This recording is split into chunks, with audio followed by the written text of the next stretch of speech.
Muchísimas gracias a todos los compañeros, a todos los señores. Muy buenas tardes. Bueno, iniciamos. ¿Les parece? Por favor, si me permiten compartir la pizarra.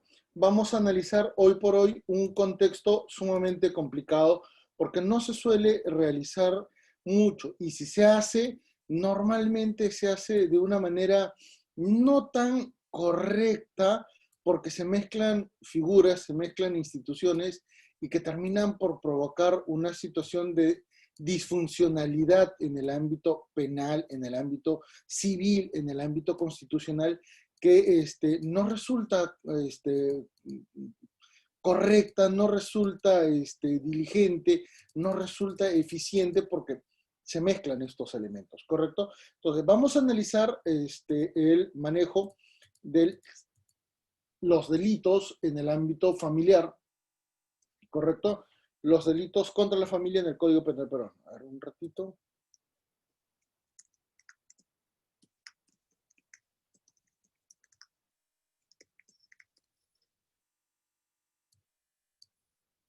Entonces, cuando nosotros comenzamos a observar esta realidad, en esencia tenemos que vincularnos en primer término a una realidad muy superior, una realidad que forma parte de nuestro sistema normativo. Por lo tanto, el sistema normativo peruano, que es nos va a definir qué cosa, sobre la base de la pirámide de Merkel, no es pirámide de Kelsen, correcto, una referencia muy particular con respecto de diferentes entidades. Vamos a marcarlo de otro color para que se vea la diferencia.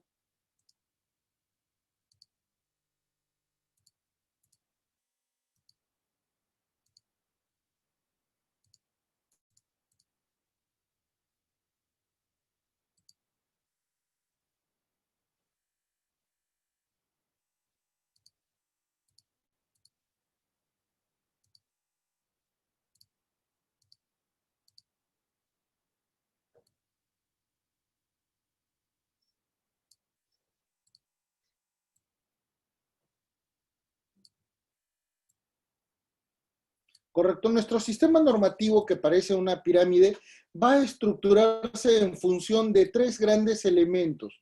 El primero de ellos sobre una perspectiva constitucional, el segundo de ellos sobre una perspectiva normativa y finalmente desde una perspectiva a nivel, ¿qué cosa? Procedimental, muy reglamentaria, ¿correcto? Entonces, en estos tres niveles vamos a poder detallar, ¿qué cosa? Que en primer término, a nivel jerárquico, vamos a tener dos elementos referenciales. En primer término, los tratados internacionales sobre derechos humanos, que van a ser muy vinculantes al contexto principalmente penal, y en segundo término, ¿qué cosa? Al análisis de la constitucionalidad. ¿Correcto? Constitución. Pero este principio de constitución se va a vincular con tres elementos que a continuación lo vamos a detallar porque está vinculado esencialmente, ¿qué cosa? Vean por favor, al principio de jerarquía normativa, ¿correcto? Un principio que se va a desarrollar, que se va a complementar con el principio de legalidad, que también está vinculado en esta esencia. ¿Y por qué estos dos elementos son importantes? Porque van a permitir una articulación entre estas dos estructuras sobre la base de la generación de dos elementos particulares. Uno, el principio de convencionalidad, y dos, el principio de constitucionalidad. ¿Por qué son elementos referenciales? Porque en este nivel vamos a tener a la legislación penal. La legislación penal va a articularse en dos elementos bastante directos, ¿correcto? Y a ver cómo lo... acá. En dos elementos muy particulares. ¿Ya? Vean que esto va a ser muy, muy marcado. ¿Por qué? Porque esta legislación penal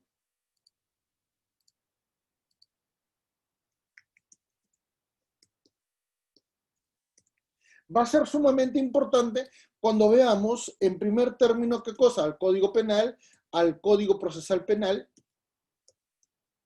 a la legislación, a las leyes especiales, por temas de espacio no vamos a mencionarlas, que van a estar vinculadas. Y esto es gráfico porque cuando vayamos a evaluar el contexto familiar, vamos a tener que hacer una referencia totalmente diferenciada, porque a la familia la vamos a encontrar en estos dos elementos, ¿correcto? La familia va a estar vinculada a este nivel de referencia porque va a estar protegida tanto por normas nacionales como por normas, ¿qué cosa? De carácter internacional. Y esto es esencial. ¿Por qué? Porque este sistema normativo en esencia forma parte de una estructura superior, una estructura mucho más compleja que tiene una naturaleza filosófica, una naturaleza mucho más procedimental que está determinada por los derechos naturales. ¿Correcto? Y estos derechos naturales entonces son superiores a la normatividad de la que estamos hablando.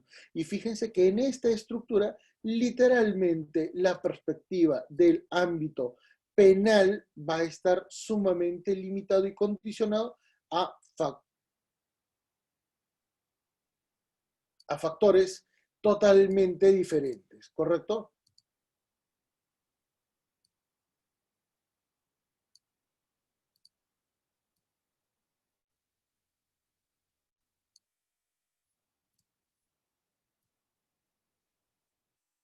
Entonces, la perspectiva que vamos a analizar va a ser muy particular porque cuando entendamos la relación que vamos a tener con la familia, a esta familia la vamos a atender, ¿qué cosa? Como una institución natural.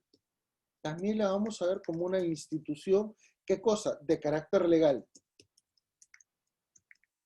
Y también la vamos a ver, ¿qué cosa? Como una institución con una vigencia social que es sumamente, ¿qué cosa?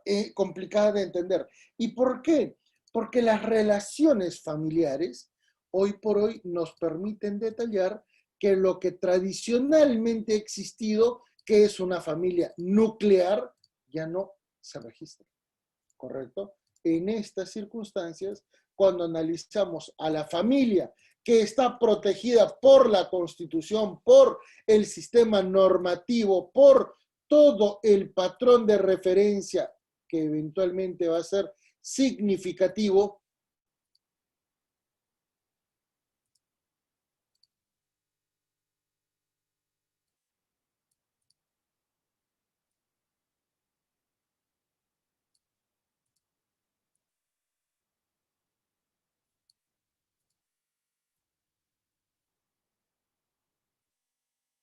que va a ser significativo, es totalmente superior a lo que se entiende, ¿qué cosa? Como una familia nuclear.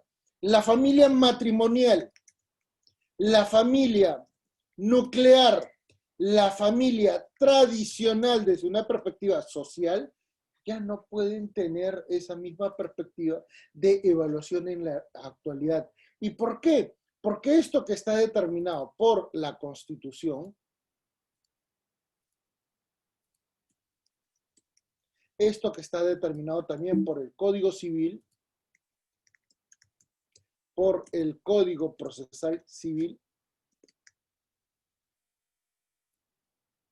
¿correcto? Tiene que entenderse también desde una perspectiva totalmente distinta. ¿Y por qué? Porque las relaciones familiares se han transformado y por lo tanto las relaciones familiares tienen que considerarse en una dimensión totalmente diferente.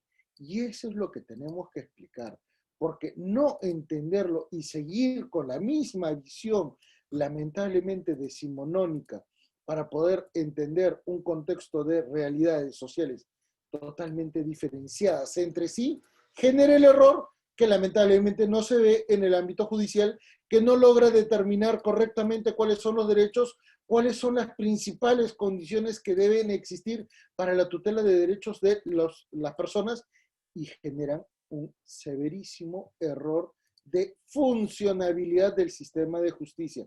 Y eso sí resulta peligroso, ¿correcto? Por lo tanto, estas nuevas configuraciones de realidades familiares nos permiten decir, hoy por hoy, esas realidades familiares van a ser mucho más diferentes que, por ejemplo, a esta que está definida, ¿qué cosa? Como el tipo de familia número 1.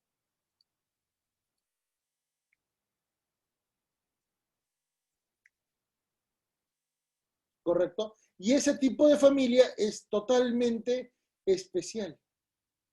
Este tipo de familia 1 va a ser totalmente diferente cuando comencemos a analizar, por ejemplo, miren, tipo de familia número 2.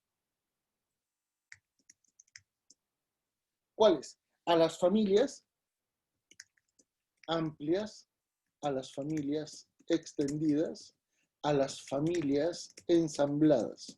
¿Correcto? Y va a ser totalmente diferente al tipo de familia número 3, en la cual vamos a ver qué cosa, familias disfuncionales, familias separadas y familias divididas. Y va a ser totalmente diferente, ¿qué cosa? A una otra realidad familiar cuando comencemos a analizar, ¿qué cosa? El tipo de familia número 4, que van a ser, ¿qué cosa? Familias multiculturales, que van a ser familias binacionales, ¿correcto? Eventualmente familias migrantes.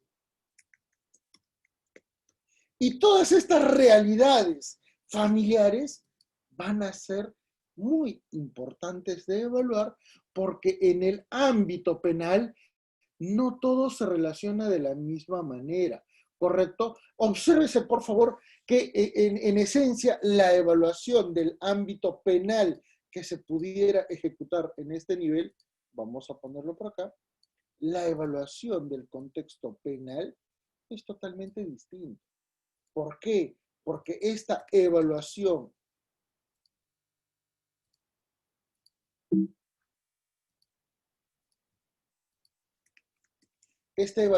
penal de la realidad familiar no siempre va a generar un efecto positivo. ¿Y por qué señalamos que no va a haber un efecto positivo? Porque no siempre va a tener los mismos elementos de evaluación. ¿Por qué? Porque, por ejemplo, criterios de aplicabilidad de la pena, por ejemplo, los principios de rehabilitación y resocialización que están contenidos, por ejemplo, en el inciso 22 del artículo 139 de la Constitución, como por ejemplo la imposición a nivel de identificación de sujetos procesales, es totalmente diferente. Tiene una naturaleza muy, muy particular y muy ajena a las condiciones sobre las cuales se va a desarrollar, ¿qué cosa? La evaluación penal. Y esto nos permite decir e ir avanzando, ¿qué cosa? Que es necesario redefinir una serie de elementos de naturaleza totalmente diferente a la realidad familiar. Y por eso es que vamos a definir, por ejemplo, algunas de estas condiciones, ¿correcto? Muy bien. Principales elementos de la dogmática penal aplicables al contexto familiar.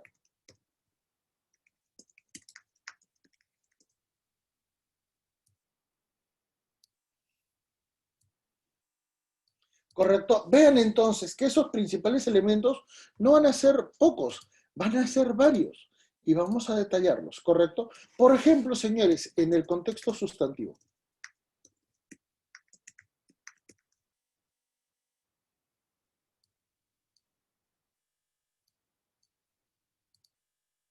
¿Qué es lo que vamos a analizar en el contexto sustantivo? Por ejemplo, vamos a hacer una descripción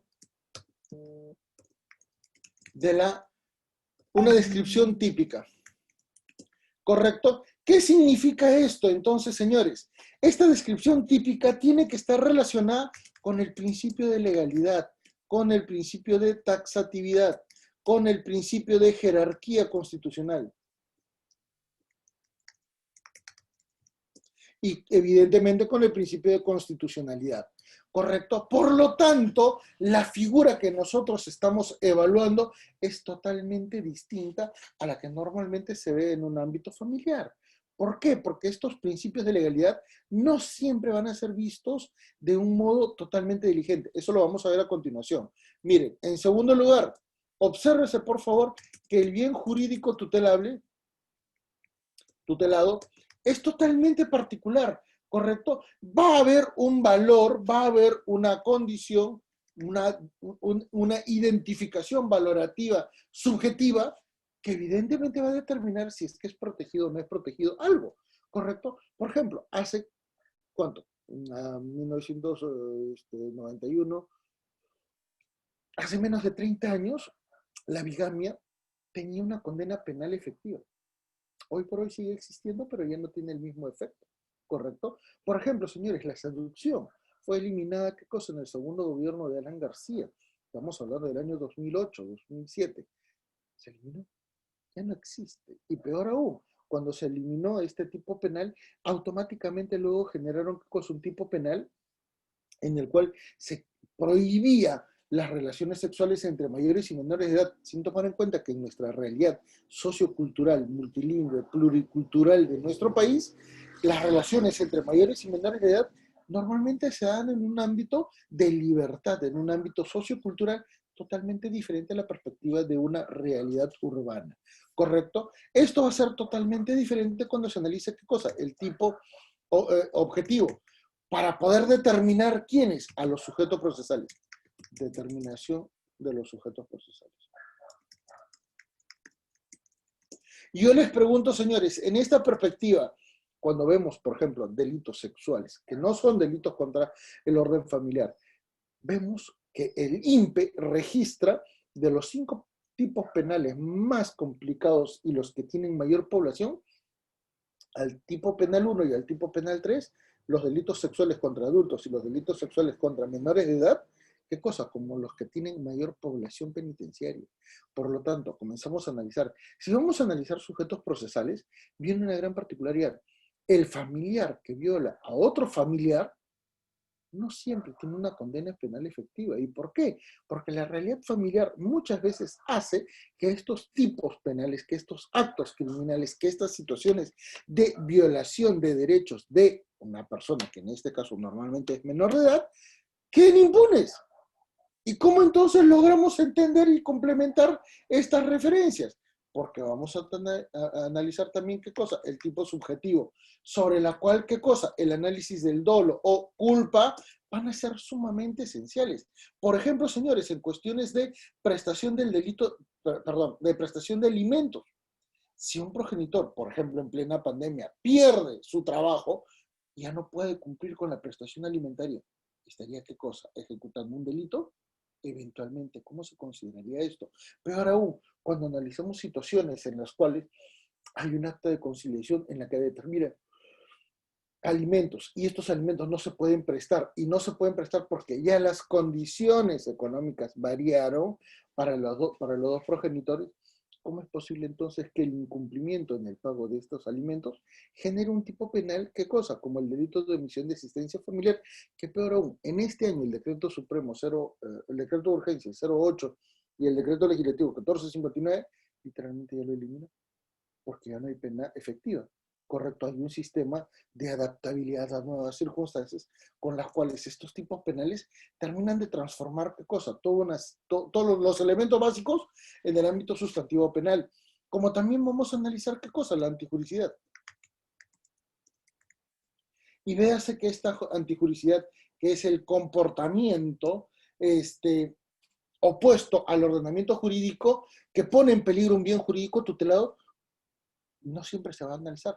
Y vamos a dar ejemplos en paralelo para que vean cómo es que esto no siempre logra articular eficientemente una visión del derecho para un problema sumamente complejo y complicado de entender en el ámbito de la diversidad de situaciones, ¿correcto? Entonces, véase que en el punto F, el nivel de responsabilidad. Inclusive este nivel de responsabilidad, a nivel de culpa, a nivel de error, tiene mucha vinculación, ¿qué cosa? Con la finalidad político-criminal que es detallada por el Ejecutivo, por el Estado, ¿correcto? Son elementos totalmente diferentes sobre los cuales inclusive la pena va a tener una característica totalmente diferente. Por ejemplo, señores, en el ámbito de delitos contra la familia, por ejemplo, en situaciones de violencia familiar, ¿ustedes creen que la imposición de una condena efectiva va a lograr la readaptabilidad de una persona que eventualmente tiene un contexto subjetivo con la víctima? ¿Ustedes creen que esto sea posible? Así es imposible. Por lo tanto, vamos a poder detallar que esto necesita entenderse en una verdadera dimensión interdisciplinaria, porque va a ser totalmente complicado analizar, por ejemplo, las situaciones de autoría, eventualmente participación del delito e inclusive instigación. Son factores totalmente diferentes en los cuales la consecuencia, el delito, puede tener condiciones atenuantes y, ¿qué cosa? Agravantes. Como también puede haber, ¿qué cosa? Un concurso de delitos. Y todos estos elementos, entonces, vamos a considerarlos en un nivel de evaluación. Y vamos a detallar algunas referencias, en paralelo ahora los vamos a detallar, ¿correcto? Que nos van a permitir entonces entender en qué dimensión nos vamos a encontrar. A ver, veamos.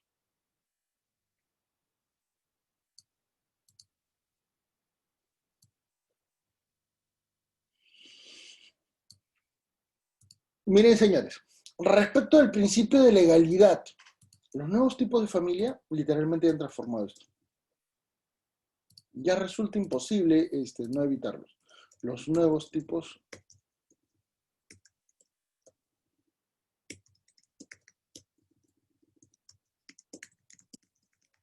ya han transformado esto. Ya no se puede trasladar a esto, ¿correcto? Por ejemplo, señores, veamos. Adán y Eva se separan. Adán y Eva tienen a Caín y Abel. Pero Adán comienza a tener una relación, ojo, no se divorcia, se separa nada más. Y Adán comienza a tener una relación con María, ¿correcto? Y con María tiene eventualmente un hijo. Vamos a llamarlo Juan, ¿correcto? Y María cría a Juan en una perspectiva totalmente diferente. ¿Y por qué? Porque María también tiene un hijo preexistente a su relación con Adán. ¿Correcto? ¿Cómo se va a llamar? A ver, Pedro, Juan y Pedro. ¿Correcto? Pedro es el hijo mayor. Y Adán está criando a Pedro económicamente también. ¿Y por qué? Porque el padre de Pedro, que es hijo de María, literalmente se fugó, evadió su responsabilidad.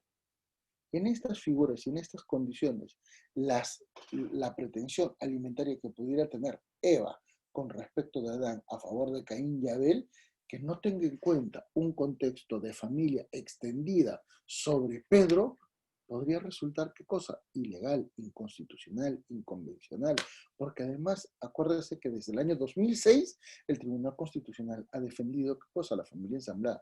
Por lo tanto, estas nuevas perspectivas transforman un ámbito de realidad que nos permite detallar, caray, en estos contextos de evaluación, la familia no necesariamente se transforma en una institución para poder generar un nuevo sujeto de evaluación, porque ya surgen varios valores. Ejemplo, hay situaciones muy propias a nivel de qué cosa, concubinato. Y el concubinato no es la convivencia. En estas situaciones de concubinato, una señora que conoce y sabe que su pareja está casado y que no se divorció y que aún sigue viviendo con esa persona, tiene un hijo con este señor, es una concubina. Bajo esas condiciones y bajo esa premisa, el derecho que tiene ese menor de poder recibir asistencia alimentaria es totalmente diferente a la pretensión que ella pudiera tener, por ejemplo, de también acceder o tener, ¿qué cosa? Un régimen económico a su favor. Alimentos. No le corresponde. Porque la ley peruana prohíbe el abuso del derecho en estos ámbitos, ¿correcto? Por lo tanto, véase que estamos detallando un factor totalmente diferente sobre los cuales vamos a tener que analizar algunos tipos penales, en particular contrarios al sistema de protección de la familia, que inclusive resultan absolutamente disfuncionales. ¿Ya? En esta perspectiva, entonces analicemos el primer delito que normalmente es conocido en nuestro ámbito dogmático penal, para poder analizar ¿qué cosa? Los delitos de bigamia. Y literalmente los delitos de bigamia ya no resultan significativos, porque no hay un daño. No hay un daño a qué cosa? A un bien jurídico tutelado. No, no lo hay. Lo que se tiene que tener en cuenta es una perspectiva sociocultural en el ámbito temporal que es totalmente diferente. Y así el artículo 139 del Código Penal, correcto, que permítanme leerlo.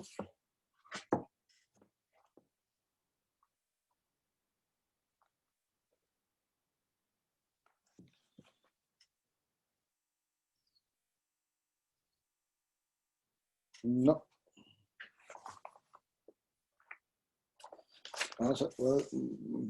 Vamos a analizar.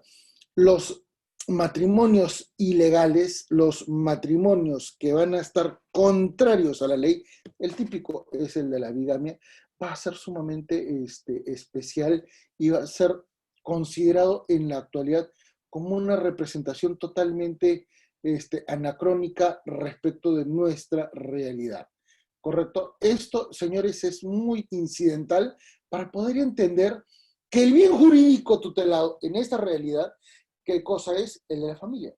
Pero no se protege la familia, se protege esencialmente al matrimonio. Y por eso es que ya no tiene una vigencia social coercitiva como en épocas anteriores. ¿Y por qué? Porque hoy por hoy la convivencia tiene un valor social mucho más fuerte que el matrimonio, ¿correcto? Y esto es totalmente diferente y excluyente de la realidad familiar.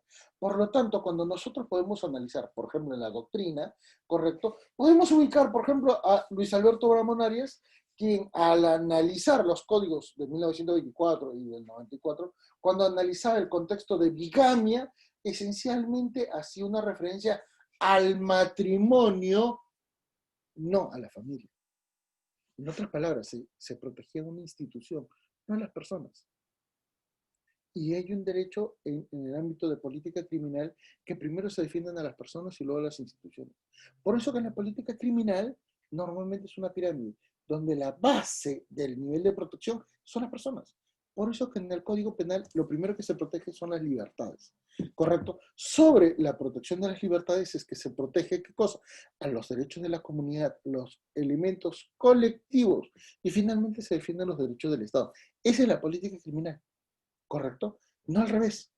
Y esta perspectiva de defender a la institución del matrimonio y no defender a la familia nos permite detallar un momentito. ¿Y cómo entonces vas a defender una familia eventualmente de una madre soltera o con un hijo? O eventualmente de un padre que no está casado con la mamá de su hijo, pero que tiene una relación eficiente y directa con su hijo.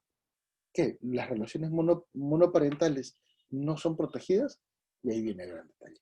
Ese nivel de comprensión y de vinculación con la realidad penal nos permite decir, es necesario entender que tenemos que variar nuestras perspectivas de evaluación en el ámbito de los delitos penales, ¿correcto? Muy bien. Por eso es que en este delito, el tipo objetivo, ¿correcto? Nos va a permitir identificar a quién, a un sujeto activo y un sujeto pasivo, como también a una conducta típica. En el ámbito de la identificación del sujeto activo, vamos a ver a quién, a la persona casada, quien ejecuta, ¿qué cosa? Un acto indebido que es el de contraer un segundo matrimonio. Por lo tanto, véase que ese nivel de afectación contra la institución genera, ¿qué cosa? Un sujeto pasivo. Y ese sujeto pasivo, ¿quiénes son? La sociedad, la comunidad y, ¿qué cosa? El cónyuge. ¿Correcto? El cónyuge inicial. Pero un momento, ¿y si nunca se entera? Ocurre. En nuestro país ocurre. Si nunca se entera, ¿cómo se considerará entonces esa bigamia?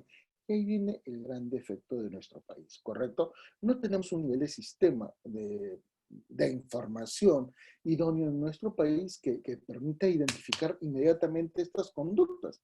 Por ello es que la conducta típica, normalmente, ¿qué cosa es? la de contraer matrimonio, no es la de configurar familia.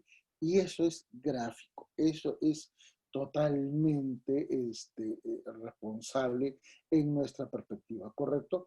Por lo tanto, obsérvese que todos los elementos que normalmente se describen en el ámbito de los elementos del tipo penal en las condiciones de matrimonio de bigamia son sumamente complicados de entender. Y son complicados de entender porque solamente se protege el matrimonio, no la familia. Y por eso es que vamos a ver, en segundo lugar, ¿qué cosa? Los delitos contra el Estado civil.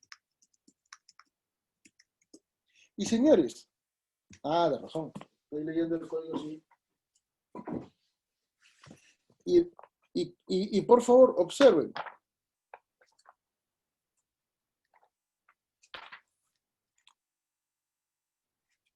Miren, artículo 140. El no casado, que a sabiendas, el no casado. Ese es un tipo de familia, así se protege a la familia, el no casado. El no casado, que a sabiendas contrae matrimonio con persona casada, será reprimido con pena privativa de libertad no menor de 1 ni mayor de 3 años. El no casado. Ahí se dan cuenta que tenemos una visión sumamente desfasada de la realidad. Para denominar no casado, para proteger a la familia, pero en realidad defienden el matrimonio, vean que hay un nivel, ¿qué cosa? De disparidad en la que dos puntos en extremo no llegan a tener una vinculación efectiva. Y esto es mucho más gráfico cuando analizamos, ¿qué cosa? Los delitos contra la administración civil. Y en los delitos contra la administración civil, en primer término vamos a analizar, ¿qué cosa? La supresión o la alteración del Estado civil. Y señores, esto sí es sumamente grave. Esto ya es un nivel de afectación a valores jurídicos significativos. Miren, acá lo que se busca en esencia es ¿qué cosa? Veamos, artículo 143. El que con perjuicio ajeno altera o suprime el estado civil de otra persona será reprimido con pena privativa de libertad no mayor de 2 o con prestaciones al servicio comunitario de 20 a 52 jornadas. Y una pregunta, ¿y si es tan grave, cómo es que tiene una pena sumamente irrisoria, insignificante? Es que ahí tenemos que entender la descripción, ¿correcto? El bien jurídico es el Estado civil y no la identidad, ¿correcto? Y ahí viene el principal error en el ámbito penal para definir un contexto netamente civil. Y por eso es que hay muchas consideraciones, correcto, consideraciones negativas. Por ejemplo, en el ámbito de la identificación del tipo objetivo, el agresor, el agente activo del delito puede ser cualquiera, pero el sujeto pasivo es el mayor de edad. Un momentito, mayor de edad. ¿Y la partida de nacimiento? Las partidas de nacimiento se analizan en el artículo 145. Escuchen. Alteración o supresión de la filiación de un menor. El que exponga u oculte a un menor, lo sustituido por otra, le atribuya falsa filiación o empiece cualquier otro medio para alterar o suprimir su filiación, será reprimido con pena privativa de libertad no menor a 1 ni mayor a 5 años. Vean la gran diferencia. Vean la gran diferencia. Igualito está vinculado con el contexto del matrimonio, con lo cual estamos en una perspectiva sumamente negligente. ¿Correcto? Porque este delito, estas situaciones exigen evidentemente un dolo. Nadie puede decir que no conocía. Pero un momento, si exige un dolo,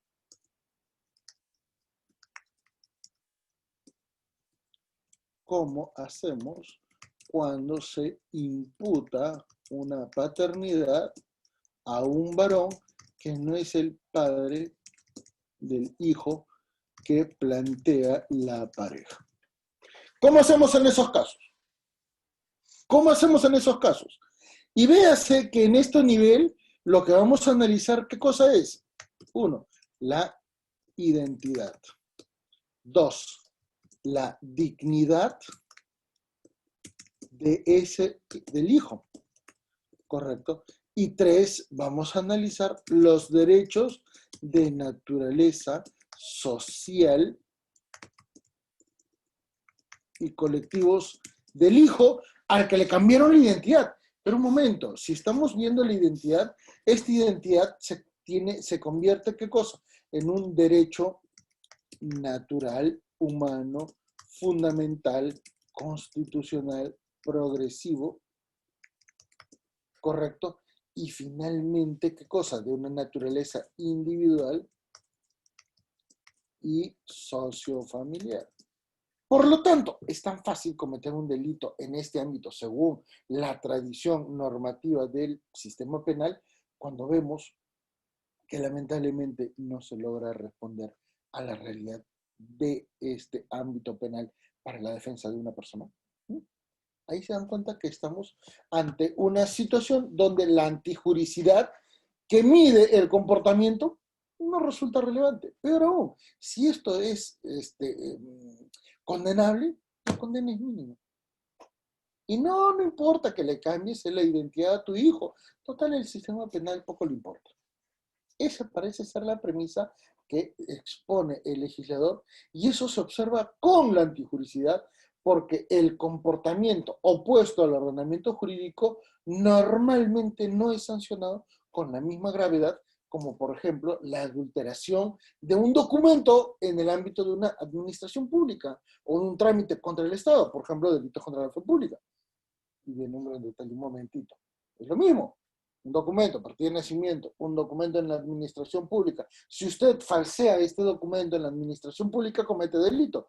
Pero si usted falsea esta información en el ámbito de la identidad, que también forma parte de la administración pública, no es delito contra la fe pública. ¿Qué pasó?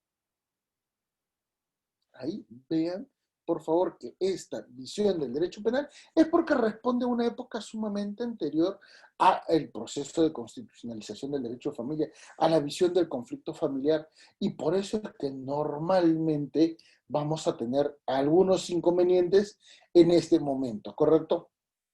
Véase, por favor, que estamos ante una condición en la cual los delitos que materialmente van a estar presentes en este nivel son representativos. Y esto se ve mucho más gráfico en la alteración de la filiación de una persona menor de edad.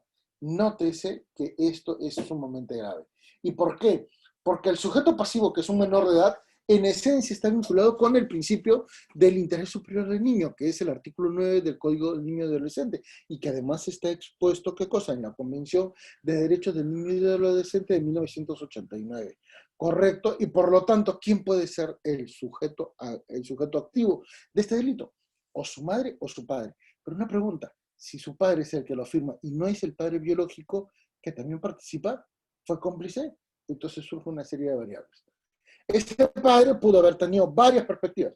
La primera de ellas, es el padre biológico, tiene conocimiento y lo firma. Correcto. Segunda consideración, es el padre biológico, es avisado, es comunicado de la gestación de la mamá y no decide hacerse caso. Sencillamente se va. 3. Eventualmente la madre le informa al progenitor. El progenitor en primer término lo desconoce, huye, pero luego lo asume. Correcto, que suele pasar. En nuestro país esto suele pasar. Asumen la crianza del hijo, lo toman a bien, lo consideran hijo propio, pero no lo reconocen en términos documentarios. Correcto. Y esto es grave y nos permite indicar que, aunque parezca increíble, se sigue pensando como si estuviéramos en el siglo XVIII. Y es grave, ¿correcto? Por lo tanto, véase que en estas condiciones de imputación de la filiación también puede pasar otras cosas, porque también una persona que no es el padre biológico, sabiendo que no es el padre biológico, decide asumir la crianza del hijo, ¿correcto? Yo tengo amigos que, bueno, se han involucrado con una dama que finalmente es su esposa hasta la actualidad, y la esposa ya venía de una relación quebrada con una tercera persona y no sabían que estaba gestando. Y al cuarto mes de gestación, el embarazo.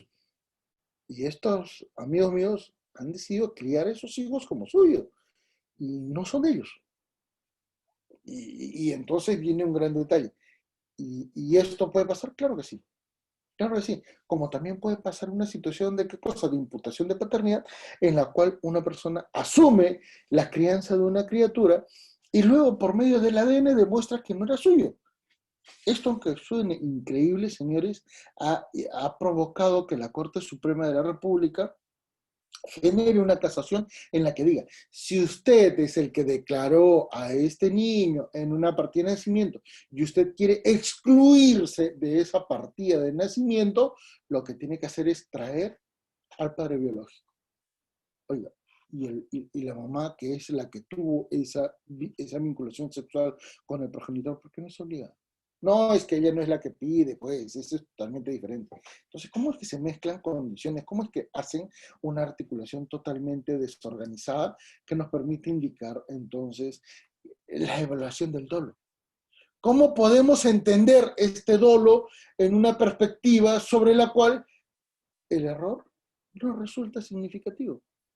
Oiga, eso significa que yo mañana estoy con una señorita, la embarazo, la abandono, y si esta señorita decide imputarle la paternidad a su expareja, y su expareja lo firma como suyo, cree que es suyo, y luego de 18 años se entera que no era suyo, ¿qué?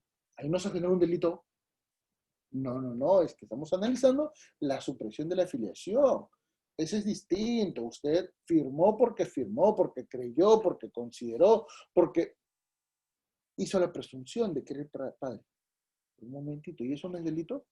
No, no, es que esa es otra cosa, usted lo firmó. Además, usted tiene la posibilidad de, ¿qué cosa? De revocar, pero claro, tiene 90 días nada más.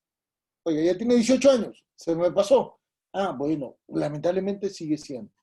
Y yo tengo el ADN y dice que no es mi hijo. No, bueno, puede excluirse de responsabilidades en el ámbito económico, pero el niño va a seguir teniendo, ¿qué cosa? Su apellido, porque se aplica la identidad dinámica, que proviene de un fallo de la Corte Interamericana de Derechos Humanos en el caso Hellman contra Uruguay del año 2011. ¿Mm? Entonces, vamos a observar que estas referencias nos permiten indicar, ¿qué cosa? Que en el derecho penal hay muchas consideraciones sobre delito de familia que son muy malas, y que no logran tener ningún nivel de aplicabilidad. Correcto. Por ejemplo, si vamos a evaluar la antijuricidad en estos casos, nos vamos a dar cuenta que esta antijuricidad es normalmente lo que trata de regular lo opuesto al orden jurídico. Y normalmente en estos casos son las personas las que deciden ejecutar estas acciones. Y como son acciones de una naturaleza personal, no pueden ser imputables, no pueden ser, ¿qué cosa? Coercitivas, no pueden ser conminantes a asumir una responsabilidad penal, ¿correcto? Por lo tanto, tenemos que asumir una referencia totalmente diferente. ¿Estamos? Muy bien.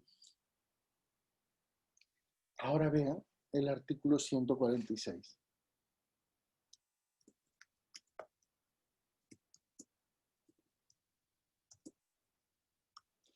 Vean. Móvil de honor. El agente de alguno de los delitos previstos en este capítulo comete el hecho por un móvil de honor, la pena será de prestación de servicio comunitario de 20 a 30 días. En otras palabras, ese delito sigue siendo delito, pero no se convalida, pero un momento, sí tiene efectos legales el delito. ¿Cómo? No entendí. Vuelvo a leer. Si el agente de alguno de los delitos previstos en este artículo comete el hecho por un móvil de honor, miren, esto es bastante representativo para poder entender la justificación a la comisión de un delito, porque hay un móvil de honor. Y un momentito, y ese móvil de honor no se opone contra el criterio de seguridad jurídica, contra el criterio de buena fe en el ámbito procesal, no se opone contra el principio de legalidad. No, no, pero es que es el honor. ¿Y qué demonios es el honor en el contexto de la alteración de elementos referenciales? Ahí se dan cuenta que es necesario cambiar muchas cosas, ¿correcto?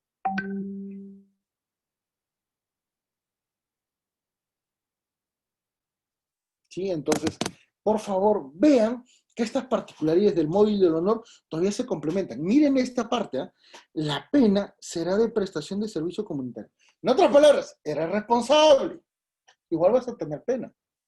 Pero entonces, ¿Cómo se estructura? ¿Qué significa esto?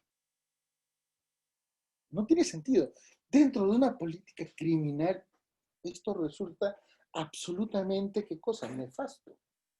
Si es que alguien ha tenido oportunidad de leer este artículo, parecería que no fuera parte del sistema normativo penal peruano, pero es sumamente grave. Es sumamente grave. Y eso responde a no vincular el contexto de la realidad familiar con el ámbito penal. Y por eso vamos a analizar. Vamos a hacer la exégesis de este tipo penal, ¿correcto? Cuando analizamos este dispositivo, normalmente se atenúa la pena a la gente cuando comete alguno de los delitos contra el Estado civil por un móvil del honor, ¿correcto?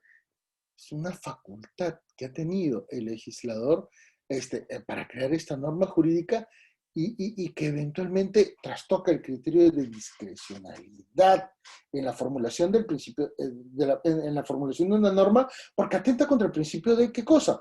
De seguridad jurídica y de legalidad, ¿correcto? Por lo tanto, si los abuelos inscriben a su nieto como un hijo con el fin de proteger el honor de sus hijos, ¿correcto? En caso de incesto, un momentito, ¿qué estamos hablando? ¿El incesto es delito? Si es que es de progenitor con respecto del hijo, claro que sí. Pero si dos hermanos que eventualmente hoy por hoy forman parte, por ejemplo, de una familia totalmente dividida, que son las familias paralelas, ¿correcto? El papá de joven ha estado en la provincia número 1, ¿correcto? Y ha tenido su pareja, ha tenido varias parejas y que, bueno, en el tiempo las abandonó, las olvidó y sencillamente no sabía que tenía un hijo y que a los años, este señor ya casado formalmente, tiene una hija que de repente tiene pues un novio que proviene de la provincia 1, que en esencia es su hermano. Y que claro, como tiene un rostro muy parecido al de su padre, eventualmente se sintió, ¿qué cosa? Atraída. Y en estos casos, ninguno de los dos ha tenido, ¿qué cosa?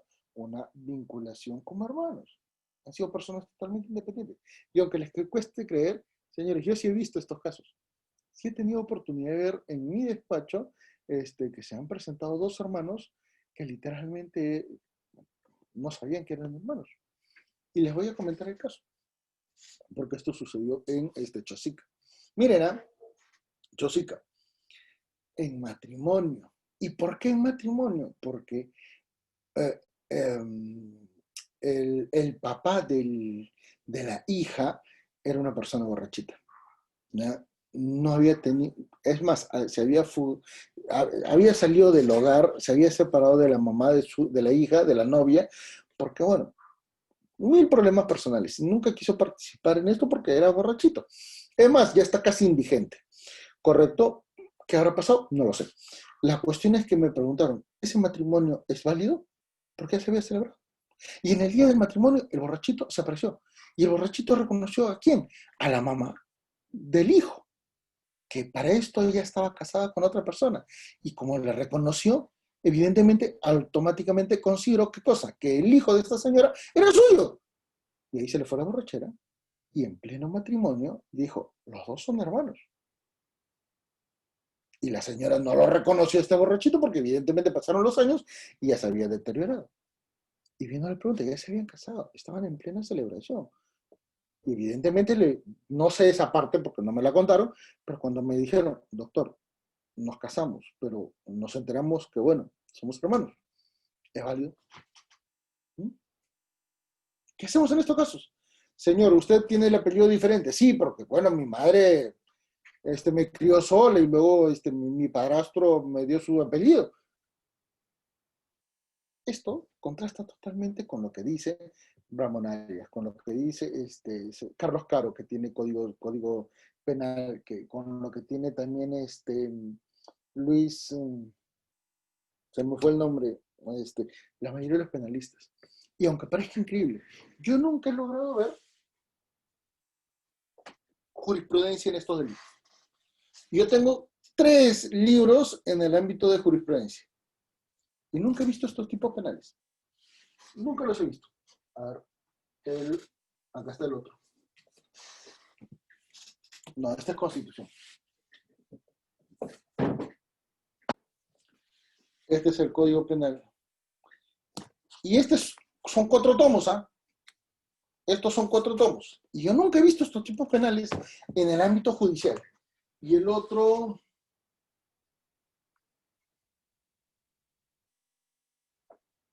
no lo tengo a la mano, pero yo tengo tres sistemas de jurisprudencia, Código Penal, de Thomson Reuters. Entonces, estas referencias me permiten indicar, estamos en un contexto totalmente disfuncional en el ámbito penal y familiar, ¿correcto? Con lo cual, tenemos que entender que esta supuesta protección del honor de los hijos no necesariamente es la correcta, y analicémosla de forma mucho más objetiva, tipo penal, dolo, culpabilidad, responsabilidad. No dicen nada. Luis Reina, que tiene un libro inclusive sobre estos delitos, no dicen nada. Es entender, porque es una cuestión de cliché, la aplicabilidad de estos elementos. Y eso está mal. Y eso no logra tener un resultado objetivo con respecto a la evaluación de lo que ocurre en nuestra realidad con tantos inconvenientes sobre los cuales nosotros debemos detallar una realidad totalmente distinta. Y esa realidad distinta nos exige entonces entender si esto entonces es una condición de excepcionalidad y para poder responder, ¿qué cosa? Al honor, ¿cómo lo logramos entender? O sea, tenemos que adaptar un código penal a una realidad actual, porque eso ya no existe, pues. No, yo le di el apellido a mi nieto porque mi hija es madre soltera. Oiga, eso ya no es delito. Eso debería ser exculpado y no debería estar ni siquiera acá.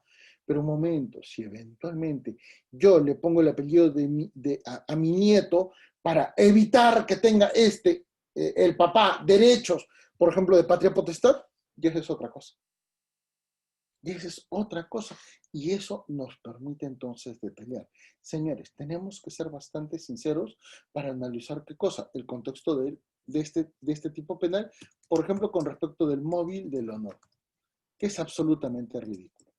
¿Correcto? Muy bien. ¿Qué más? Vamos a poder ver atentados contra la patria potestad. Y estos atentados contra la patria potestad van a ser bastante particulares. Por ejemplo, vamos a tener el tema de la sustracción de menor. Y señores, vuelvo a insistir, yo me he matado buscando jurisprudencia entre estos delitos y nunca he encontrado ninguna casación o recurso de nulidad que los analice. Es más, ni siquiera a nivel de Corte Superior está. Es más, ni siquiera a nivel de condenas en primera instancia existen sobre la parte de la sustracción de menor, porque por lo general se aplica, ¿qué cosa? El principio de oportunidad o eventualmente terminación anticipada del proceso, porque suele generarse, ¿qué cosa? No una solución por parte del fiscal, sino una solución por parte de los policías. Los policías intervienen mejor esto, ¿correcto? Porque este es un problema mucho más humano, mucho más muy diferente a la comisión tradicional de delitos. Y por eso cuando analizamos qué cosa, el artículo 147 del Código Penal, entendemos el que mediando relación parental, padre o madre, cualquiera de ellos, normalmente es cuando se roban a los hijos, ¿correcto? Sustrae a un menor de edad o rehúsa entregarlo a quien ejerza la patria potestad, será reprimido con pena privativa de libertad. Pero un momento, vean el error manifiesto de este tipo penal, ¿correcto? ¿Y por qué? Porque si yo soy el padre y estoy separado de la mamá de mi hijo, yo sigo teniendo la patria potestad. Y por lo tanto, ¿cómo es que entonces cometo un tipo penal si yo sigo reteniendo la patria potestad? ¿Mm? Entonces, volvamos a leer. El que, mediando relación parental, sustrae a un menor de edad o rehúsa entregarlo a quien ejerce la patria potestad, yo ejerzo la patria potestad. Y ahí te dan cuenta que esta norma responde a una temporalidad previa al año 2000 cuando surge el Código del Niño y Adolescente. Por lo tanto, hay una cuestión de principio de legalidad que debe complementarse. Pero un momento, en el ámbito penal no se pueden articular, ¿qué cosa? Esas complementaciones, porque eso es excesivo, ¿correcto? Y eso permite interpretar exegéticamente un tipo penal. Y si ese tipo penal no se ajusta a una situación donde hay dolo, donde hay culpa, eventualmente, tenemos que entender que resulta inviable.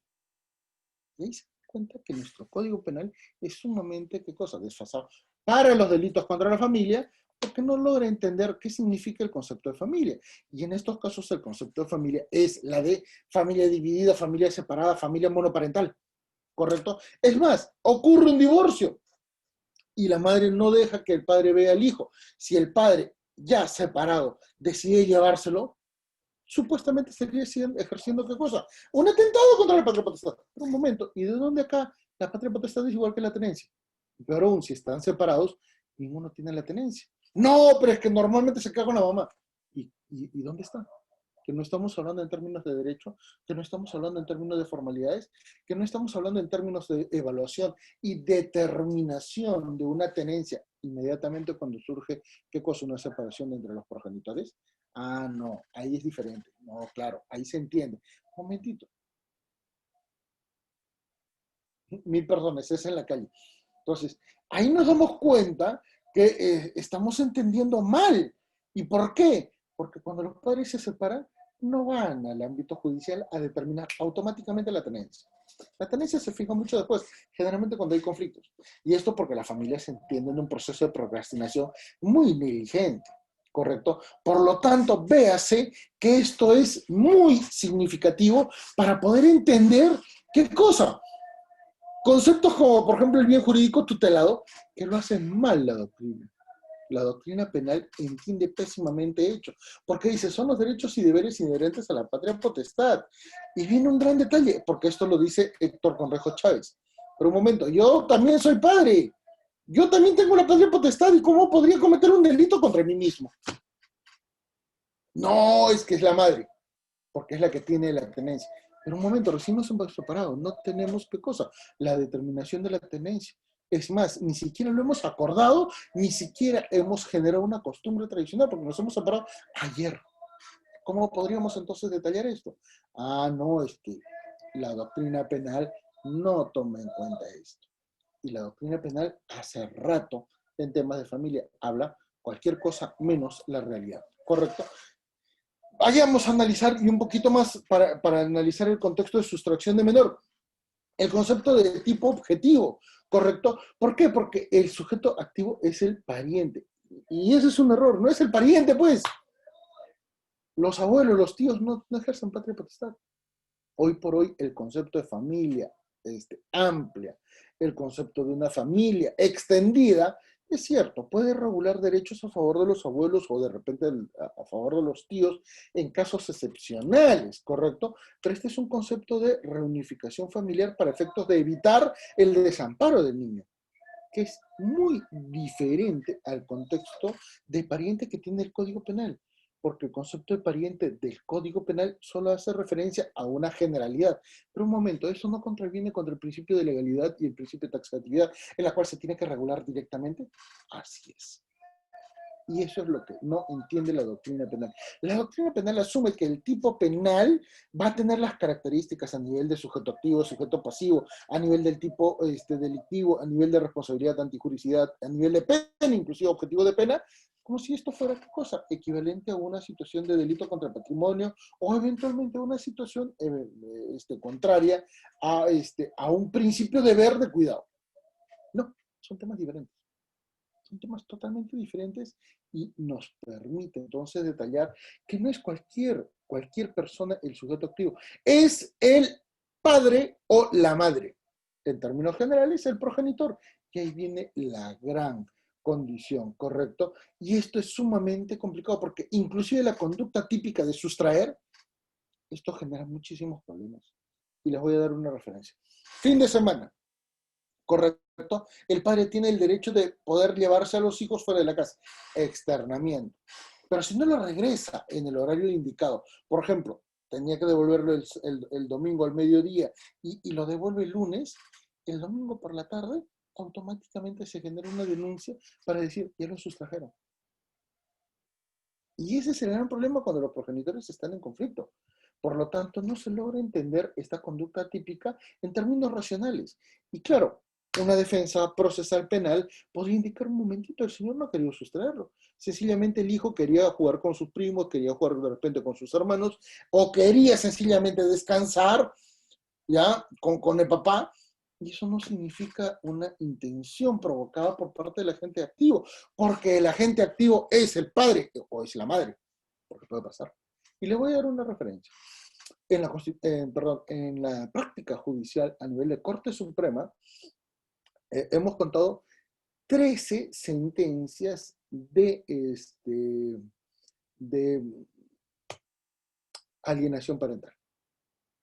13 sentencias a nivel de alienación parental. No es muy conocido, no es muy difundido porque principalmente las partes no llegan a la casación, ¿ya?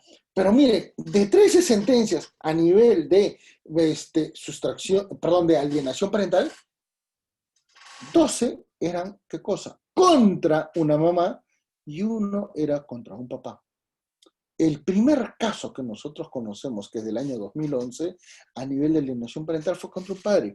¿Y por qué? Porque este padre se encargó de criar a sus hijos ante la separación con la madre, ¿correcto?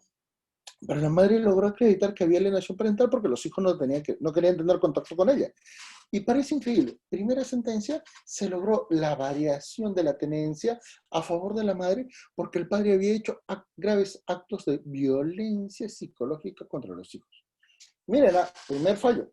Los 12 restantes deberían fallar del mismo sentido. Y en los 12 casos, como la madre era la que ejecutaba actos de alienación parental, esto es violencia psicológica contra el progenitor, en ninguna de ellas se varió la tenencia.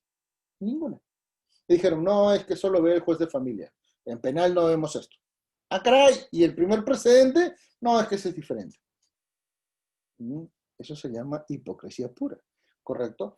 Y esto nos permite indicar, peor aún, si en esas sentencias, en 12 sentencias a nivel de casación, lograron acreditar la violencia psicológica, porque la evaluaron, ¿cómo es posible entonces que si tú estás reconociendo que el sujeto activo cometió el delito de violencia psicológica contra un menor y estás acreditando que eso es negativo, tú permitas que esa víctima siga viviendo con ese agresor, que en realidad es su madre, que le está, ¿qué cosa? Cambiando la mentalidad con respecto a la visión de su padre? ¿Qué pasó ahí, Corte Suprema? ¿Qué pasó, Corte Suprema? Y vean que entonces parecería que tenemos jueces muy medievales y que no logran entender cómo se analiza el contexto de la realidad familiar de nuestro país. Porque tenemos una visión totalmente distinta. La teoría tradicional piensa que todavía seguimos teniendo familias matrimoniales y donde de repente la familia nuclear es la única excluyente. Y aunque parezca increíble, son los jueces los que han reconocido los otros tipos de familia. Son los jueces los que han reconocido los otros tipos de familia. No ha sido la doctrina. La doctrina ha analizado esas sentencias. Al revés. Mientras que en el ámbito comparado, por ejemplo, en el derecho civil, en el derecho laboral, en el derecho tributario, es la doctrina la que ha logrado ayudar a la reforma del sistema judicial. En familia, el sistema judicial ha cambiado antes que la doctrina. Y esto es significativo, ¿correcto? Entonces, vean que en estas perspectivas, ¿cómo van a lograr demostrar el dolo? A ver, yo me he matado 8 años de mi vida buscando jurisprudencias y no la he encontrado. ¿Y cómo pueden demostrar entonces el dolo?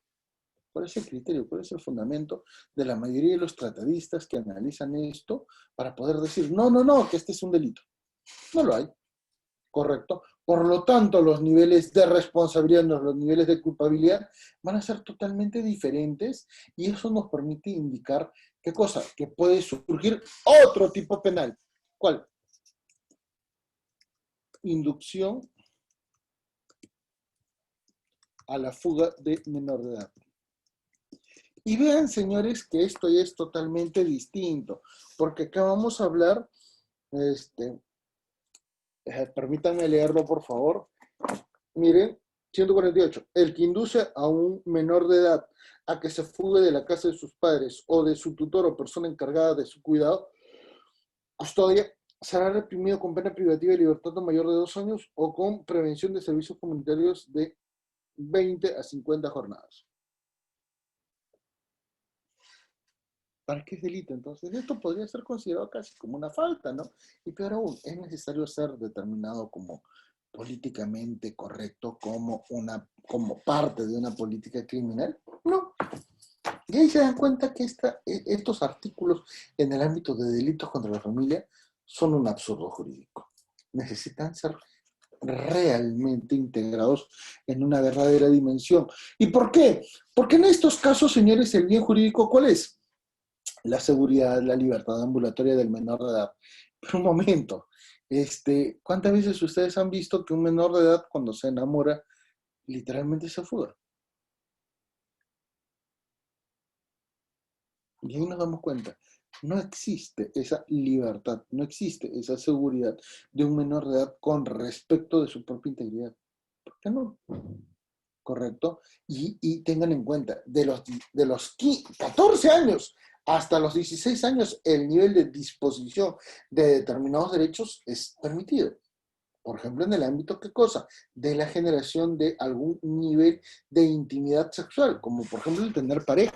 No estoy hablando a nivel de relaciones sexuales, estoy hablando de relación de pareja, ¿correcto? Y de 16 a 18 años, los jóvenes pueden tener intimidad sexual, incluyendo el coito, y esto trastoca el contexto de la inducción de fuga. Y estamos en otro panorama. Esto no logra ser entendido por los penalistas porque asumen que eventualmente este contexto va a ser interpretado de forma extrema, ¿correcto? Entonces, vean que en este ámbito el sujeto activo es cualquier persona que puede ejecutar un acto, ¿qué cosa? Psicológico, volitivo, eventualmente de inducción para que el sujeto pasivo se fugue. Pero en un momento, esto llega a ejecutarse en este nivel. ¿Mm? Esto realmente puede ser. ¿Qué pasa si es que el otro es menor de edad también? Y deciden fugarse. Tengan en cuenta que la realidad social nos permite detallar que hay una multiplicidad de situaciones. Por lo tanto, entendamos que tenemos que ser bastante sinceros porque la conducta típica no necesariamente se va a evaluar de la misma manera como si se estuviera hablando, por ejemplo, un delito de coacción, que es totalmente distinto, ¿correcto? Y el delito de coacción, pues, lo vamos a ver en el ámbito del artículo 151. Y es distinto, es diferente. Por lo tanto, entiéndase que estas referencias a nivel de antijuricidad, de responsabilidad, de perfecta realización. Oigan, esto ya inclusive es tan nefasto que, por ejemplo, no toma en cuenta los conceptos de grooming, no toma en cuenta los contextos de sexting, no toma en cuenta los contextos de intervención de aparatos electrónicos que pueden generar una acción de naturaleza sexual mucho más grave, mucho más grave. Y esto entonces nos permite decir, ¿y por qué no actualizan este código penal en esos tipos penales? Porque no existe una actividad de legislador que sea idónea en estos puntos. Nadie quiere meterse en estos temas y por eso que hasta la misma doctrina no le importa mucho y hace evaluaciones sumamente displicentes. ¿Correcto? En tercer lugar, vamos a analizar qué cosa. La participación en pandillaje pernicioso. ¿Correcto? ¿Qué significa? Y esto es el artículo 148A. ¿Ya? Vean, el que participa en pandillas perniciosas instiga o induce a menores de edad a participar en ellas para tratar contra la vida, integridad física, el patrimonio o la libertad sexual de la persona, dañar bienes públicos o privados u ocasionar desmanes que alteren el orden público, será reprimido con pena privativa de libertad no menor de 10 ni mayor de 20 años. Entonces, inclusive hay subcategorías que detallan qué cosa, las condiciones de una mayor pena, como por ejemplo si se actúa en nivel de cabecilla, de líder, si eventualmente es un docente en el colegio o la entidad donde están estos menores que trabajan en pandillaje, ¿correcto? Si es que eventualmente el que instiga es funcionario y servidor público. Y viene la gran pregunta, ¿y cómo podrían lograr tener a una persona que trabaja en el Estado ejecutando instigación a pandillas partidos? O sea, ¿cómo? ¿Mm? De repente funcionario del INAIF, pero ese es jalado de los pelos. Eventualmente vean el inciso 4, que instigue, induzca o utilice a menores de edad para actuar bajo los efectos de bebidas alcohólicas. ¿Verdad? Cuando en realidad la mayoría de los delitos cometidos por cogoteros, por adolescentes infractores, correcto, es totalmente distinto. Miren, un quinto sistema a nivel normativo, el Código de Responsabilidad Penal del Adolescente Infractor. Correcto, entonces, quienes han trabajado estos temas a nivel tanto de trabajo en el Congreso de la República, soy asesor parlamentario de bancada hace muchos años y he tenido la oportunidad de ver esto. Y cuando he tratado de justificar posición totalmente teórica, no la logran entender. Y creen que la familia es solamente la matrimonial. Y ese es un defecto sumamente grave que se involucra con otros tipos penales. Ahorita se los voy a decir. Y esto es sumamente complicado porque acá analizamos ya el quinto, que es la Comisión de Asistencia Familiar. Un segundito y lo copio.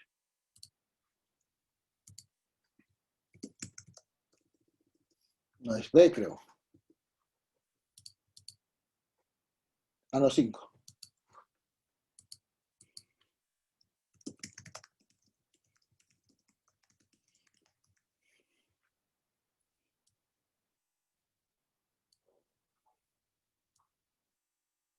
Entonces, en esta perspectiva, por favor, vean que el tipo penal indica: el que omite cumplir su obligación de prestar alimentos que establece una resolución judicial será reprimido con pena privativa de libertad no mayor de 3 años o con prestación de servicio comunitario a 20 a 100 a 52 jornadas sin principio de cumplir el mandato judicial. Esto ya no existe. Los decretos, el decreto de urgencia 08-2020 y el decreto legislativo 1459, literalmente ya anularon esto. Pero hay un gran problema paralelo a esto. ¿Cuál es ese gran problema? Señores, si ustedes analizan el contexto del proceso de alimentos, vamos a analizarlo acá, proceso de alimentos. Van a poder darse cuenta, en primer lugar, varios elementos que van a ser preliminares. El primero de ellos, señores, cuando exige ¿qué cosa? Carajo. Cuando se plantea, que acabo de cambiar.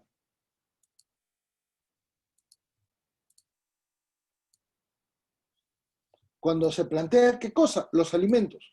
La exigibilidad de los alimentos.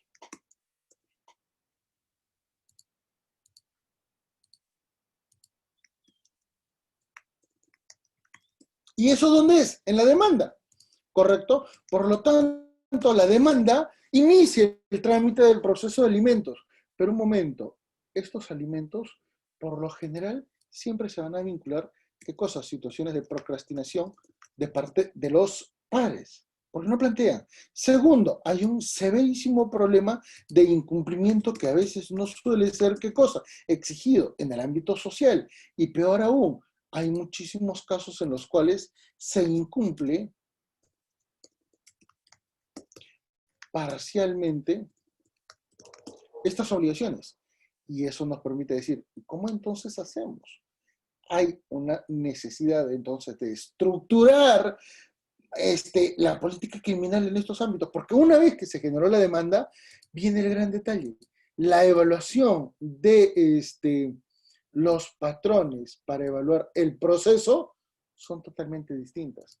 En el proceso judicial, recuérdese que en el caso de alimentos, en el ámbito judicial civil, este es un proceso civil, correcto, este es un proceso civil, en el ámbito procesal civil, los alimentos no exigen, no imponen, no obligan, ¿qué cosa? Una condición para poder determinar en forma fehaciente la identificación de las calidades, condiciones o nivel patrimonial del obligado. Eso está en el código, el niño adolescente está en el código civil. Y ese es un defecto, ¿correcto? Por eso es que hay mucha omisión, por eso es que no hay vinculación ni moral ni legal para desarrollar este primer proceso, ¿correcto? Entonces, este proceso ya de por sí es sumamente negligente, a tal nivel que, por ejemplo, cuando ven ustedes muchos trámites en juzgados de paz, se van a dar cuenta que ni siquiera es el proceso principal, son medidas cautelares. ¿O son qué cosa? Medidas, paralelas al proceso principal para garantizar el pago de los alimentos. Y por eso es que las sentencias no logran tener un nivel de efectividad, ¿correcto? Las sentencias no logran tener un nivel de efectividad porque sencillamente no están vinculadas a la resolución del conflicto, ¿correcto? La resolución del conflicto de la sentencia es incumplida. Por eso es que normalmente luego que viene el tema de los devengados. Y en el tema de los devengados, vamos a analizar qué cosa, que ya de por sí ya hay un grave daño en los niños devengados, ¿correcto? Y una vez que viene el tema de los devengados y no se paga, es que ahí vamos a analizar qué cosa, el contexto del segundo proceso penal. ¿Y por qué vamos a decir segundo proceso penal? Porque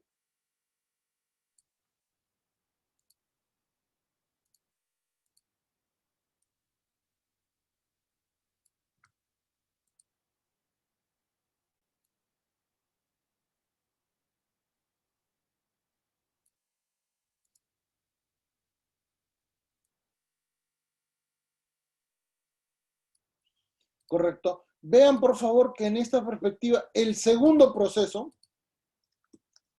de delito de omisión de asistencia familiar nos va a permitir entonces indicar.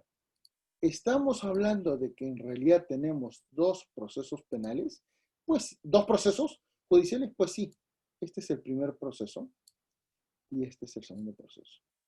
Y yo les pregunto, señores, en términos temporales, ¿cuánto demora todo esto? En términos temporales, ¿cuánto demora? ¿Ustedes creen que un derecho fundamental, un derecho humano, un derecho natural, un derecho constitucional como es el de recibir alimentos para garantizar la supervivencia, va a poder esperar tanto tiempo?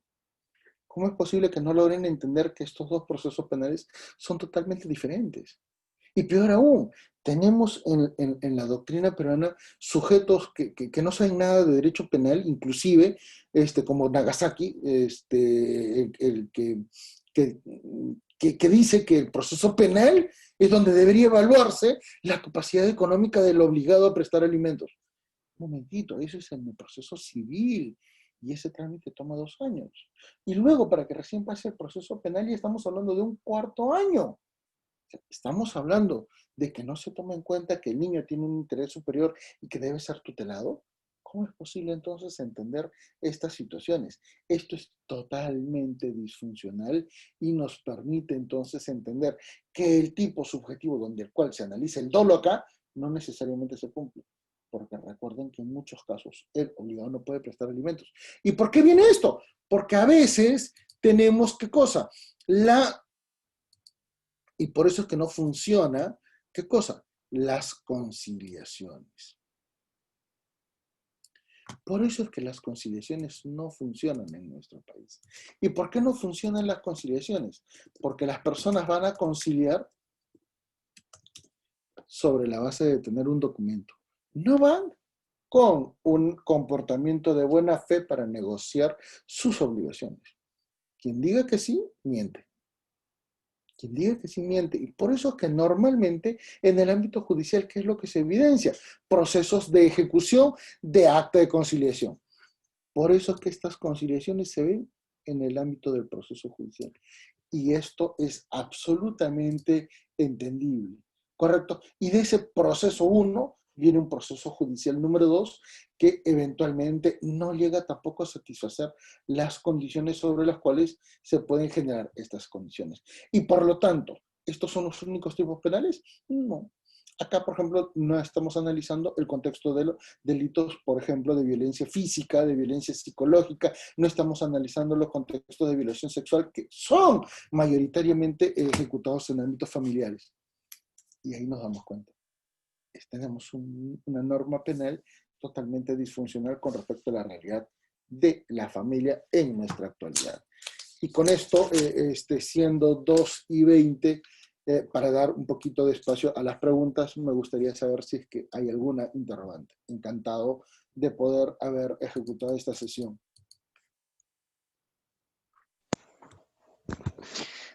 Doctor, muchas gracias por la clase. Informar a los participantes que está abierto la opción chat para que hagan sus consultas o también a través del micrófono, ¿no? Pueden activar.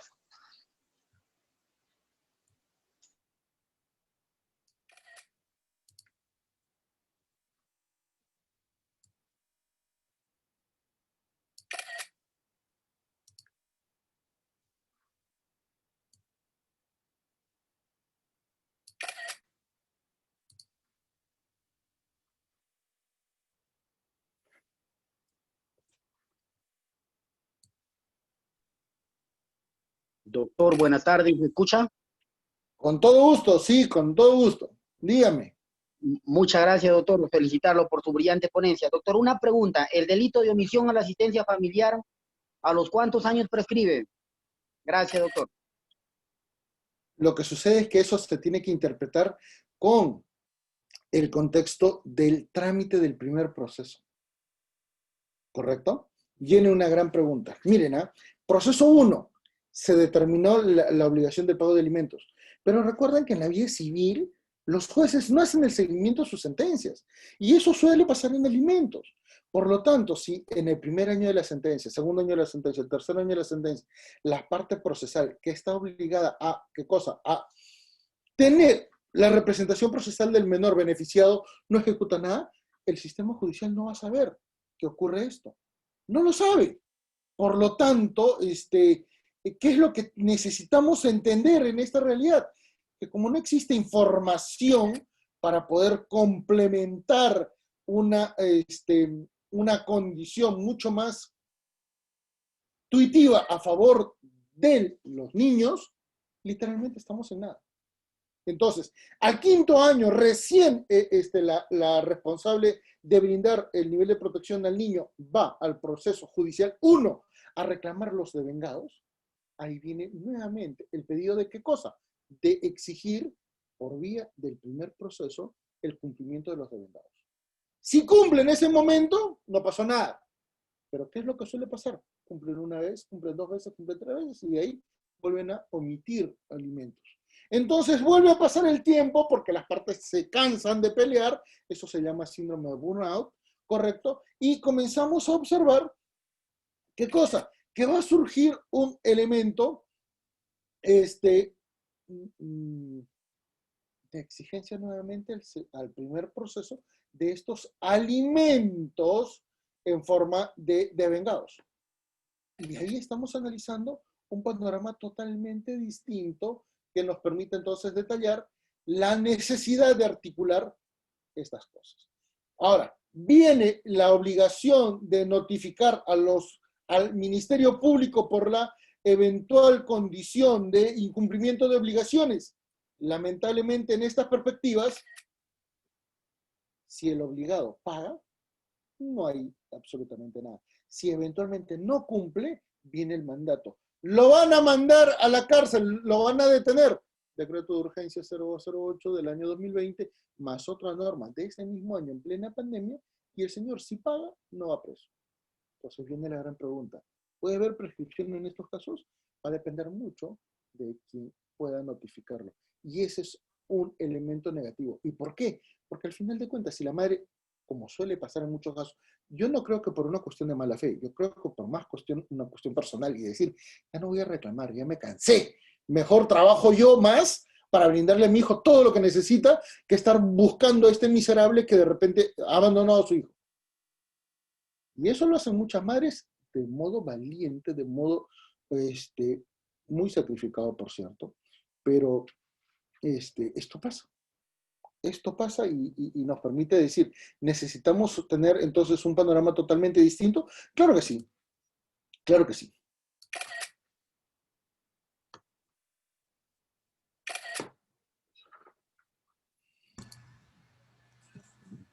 ¿Alguna otra consultita, por favor? Buenas tardes, doctor. Quiero hacer una ¿Cómo está, pregunta. doctora? Bueno, hay un caso que tengo por parte de mi abuelo que tuvo su segundo compromiso, y lo que pasa que él, cuando nacieron sus hijas, él el apellido se lo cambió porque quería que los hijos mayores, por ejemplo, eran Coveñas con B grande, y ella las puso como Coveñas con B chica. Entonces, por temas de herencia, que ahorita están vueltos mis padres Es con lo más ellas. común. Es Claro, lo más entonces, común. ¿ha cometido alguna falta ahí el abuelo? Y ellas, ¿cuál sería su derecho? Bueno, esa es mi consulta. Recuerde que ahí viene el contexto de lo que habíamos analizado, el ámbito del móvil del honor. Móvil En de... esencia cometió delito, pero no va a ser juzgado. ¿Correcto? Y ese es el gran defecto de nuestro sistema penal, que no logra ser coherente con sus propios objetivos. Muchas gracias. No, encantado. Doctor, buenas tardes. Lo que no me ha Hola. quedado claro es que cuando el padre está desempleado, ¿no tiene obligaciones de pasar la pensión al hijo? No. El padre, aún estando desempleado, tiene la obligación. Pero un momento, viene el contexto procesal. Recuerde que el Código Civil, el Código Procesal Civil, el Código del Niño y Adolescente indican que la prestación de alimentos es un derecho natural, humano, fundamental, constitucional, pero vinculado a la capacidad y a la realidad de los prestadores de alimentos. Por lo tanto, si un señor, papá o mamá, no tiene trabajo, ¿qué es lo que primero tiene que hacer? Comunicar al órgano judicial, si es que evidentemente hay un proceso judicial. Si no lo hay, tiene que notificar de forma fehaciente a la pareja, indicando que no cuenta con elementos económicos como para poder proveer. Y eso ha pasado en la época de pandemia, ¿correcto? Y eso ha pasado en la época de pandemia, y entonces viene, ¿cómo van a cumplir alimentos si no tienen trabajo? Y por último, ni siquiera podía salir. Y eso es algo que se tiene que evaluar. Y recuérdese que en la legislación civil se permite la exoneración, la suspensión e inclusive la finalización de la obligación. ¿Correcto? Imagínate, un padre que estaba obligado a brindar alimentos que lo daba a sus hijos y a su expareja, eventualmente por un accidente de tránsito queda paralítico, esta persona puede pedir los alimentos aún a la expareja que está, ¿qué cosa? Con la cual está divorciada. Porque evidentemente su condición personal ha cambiado. Y hay jurisprudencia al respecto, ¿eh? Yo me di su correo, juez Leonel Chala, Carmen Peña. Doctor, buenas tardes, ¿me escucha? Sí, claro.